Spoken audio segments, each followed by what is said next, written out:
here we are in Parc Arts in Trefforest. I'm delighted to be joined by this lovely couple. So, would you like to introduce yourselves? I'm Abs. I'm Nate. And I think you're married. Yeah. So, so you're married, we're in Parc Arts, and you're not just kind of punters and come along here.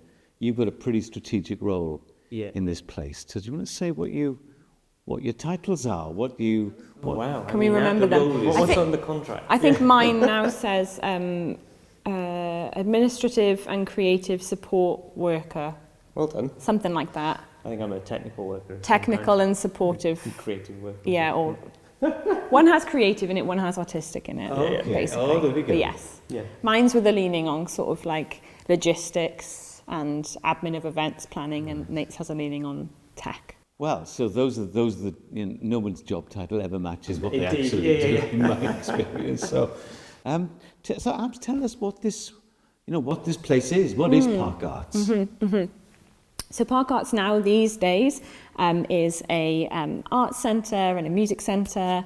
We have a really strong community focus. We work a lot with local artists, makers, musicians, and we are very encouraging of our local community, wanting them to get involved and be part of it.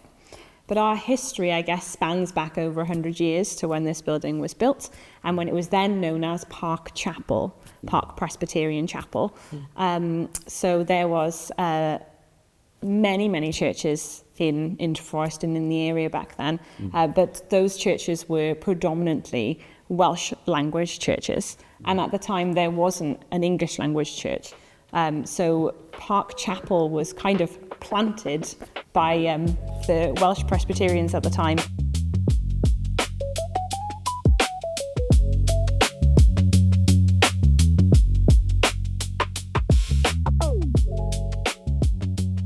Yeah, so this lovely lady here represented in some art, Morfydd Llwyn Owen. Her family were integral to the building of this church. They were part of one of those Welsh Presbyterian churches that wanted to be behind this movement to create spaces for the English language people to hear the gospel. And so she would have played the pump organ in this building.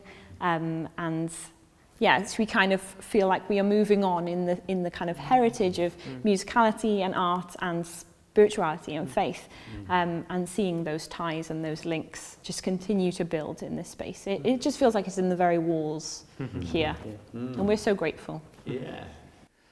And certainly when Parc Arts was kind of being launched a few years ago, part of it was reintroducing Morfydd Owen to Wales and to this town, a person of faith, but also this artist, this composer of hymns, of all kinds of symphonic works. So it seems consistent somehow that as an art centre, her influence is still being felt. Yeah, very much so. Well, Parc Arts have been integral to spearheading the Morfydd Owen Festival, the Gŵl Morfydd Owen, which has run since 2024, and we will run it again this year in the October.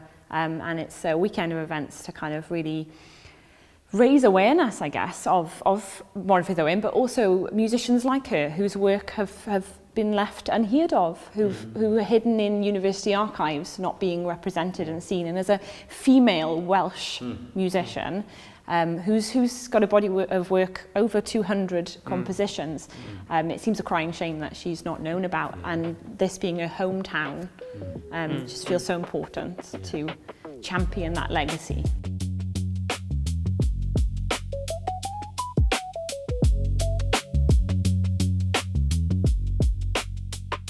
Talking to famous people, we have to say something about Tom Jones. Oh, you always have to say that, don't you? And his involvement here. So, well, we did see on a programme, I think it was on Aspadorec, that he was stood in this very building talking about how he'd sung in a choir here as a young boy, and it being an integral space to him learning about harmony and how to sing with others and create a beautiful sound. And we love that about this space. I mean, it's one of the reasons that at the very beginning, when Jess and Wayne Adams were very involved with kind of saving this building from being sold or being moved on.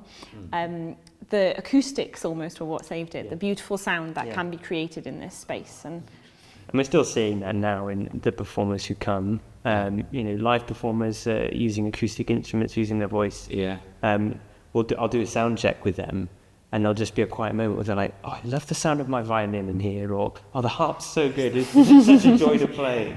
That does actually mean something. It's awesome. Yeah. Do you think, when people built these places, the architects and the builders, they had that in mind? They were looking for a certain kind of sound or pitch? Or... Yeah, I wonder, we have public address systems, PA, but the shape of a room was the PA. That was how you addressed the public. Yeah. Was to cast your voice around a gloriously cavernous space. That is awesome. Yeah.